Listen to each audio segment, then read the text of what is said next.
खादी थी जिसकी पहचान, वो है हमारे बापू महान। एक ऐसा व्यक्तित्व है जिसे आधी दुनिया मोहब्बत करती है, आधी दुनिया द्वेष रखती है।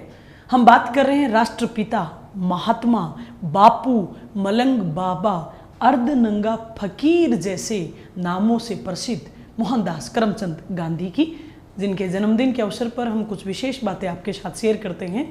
गांधी का जन्म 2 अक्टूबर 1869 को आज ही के दिन गुजरात के पोरबंदर स्थित सुदामापुरी में हुआ था। इन्होंने लंदन से बार ऑफ लॉ की उपाधि ग्रहण करी और 1893 में, उसी साल जिस समय स्वामी विवेकानंद शिकागो विश्व धर्म सम्मेलन में भाग लेने के लिए गए थे, उसी साल जब महान थियोसॉफिकल सोसाइटी के मेंबर के तौर पर इनविसेंट भारत आए थे, उसी साल महात्मा गांधी 22 वर्षों के प्रवास के लिए अफ्रीका गए।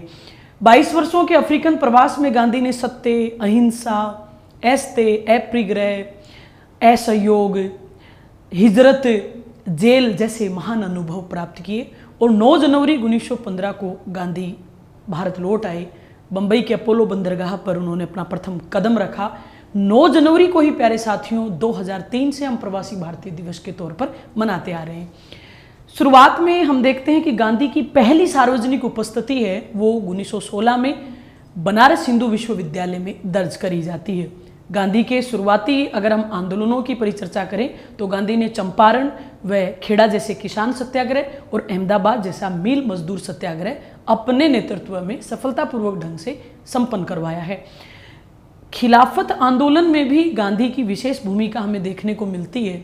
गांधी वही व्यक्तित्व है जिन्होंने इस बात को सबसे पहले पहचाना कि भारत की आत्मा गांव में निवास करती है। गांधी के 3 बड़े राष्ट्रीय आंदोलन हमें भारतीय इतिहास में देखने को मिलते हैं।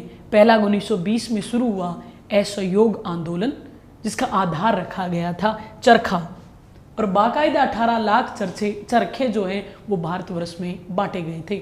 चरखे से क्रांति लाने की एक अनूठी मिसाल महात्मा गांधी ने प्रस्तुत करी, लेकिन 1922 में चोरी चोरा त्रासदी के कारण ये आंदोलन अपने चरम पर नहीं पहुंच पाया। गांधी ने 1930 में नमक को मुद्दा बनाकर एक बड़ा सत्याग्रह क्रिएट किया और बाकायदा एक बड़ा आंदोलन हुआ जिसका नाम है सविनय अवज्ञा आंदोलन।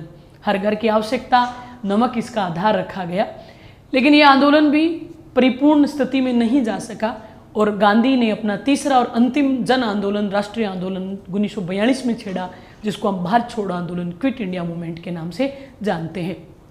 गांधी एक ऐसा व्यक्तित्व है कि आधुनिक भारत का इतिहास चाहे किसी भी तरीके से पढ़ाया जाए, हम गांधी की भूमिका को किसी भी सूरत में नज़रअंदाज कर ही नहीं सकते।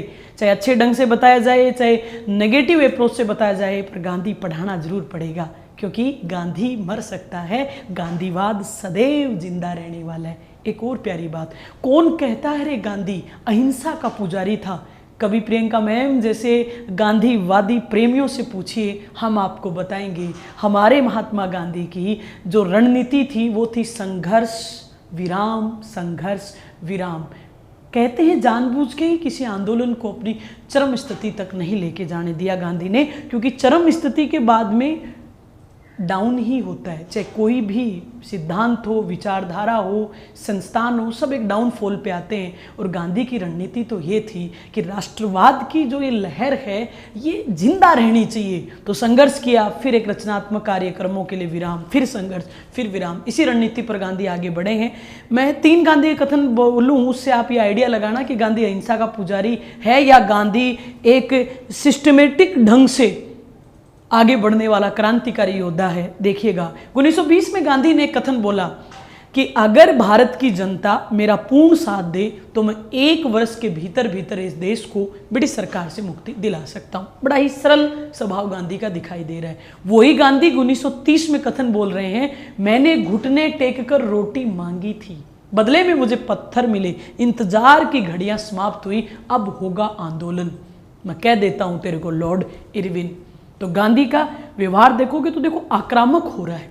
और फिर 1942 में तो जब गांधी को हम देखते हैं तो हमें एकदम क्रांतिकारी योद्धा जैसा दिखता है और गांधी कथन बोलते हैं क्या, इस बार या तो इस देश को स्वाधीनता दिला देंगे या फिर हम स्वतंत्र देश में जीवित नहीं रहेंगे, इसलिए मैं आपको एक मंत्र देता हूं, डू और डाई। तो इस प्रकार मुझे लगता है कि गांधी को केवल एक अहिंसा का पुजारी या मतलब उसने भगत सिंह की फांसी रोकने की कोशिश नहीं करी, उनको गांधी इरविन समझौते में इस पे बातचीत करनी चाहिए थी। इस मुद्दों को कोसने की बजाय हम अगर धरातल पे जाके गांधी को विस्तृत परिदृश्य में देखें तो हम पाएंगे कि ना तो भगत सिंह अपनी कहानी में कहीं गलत है और ना ही गांधी।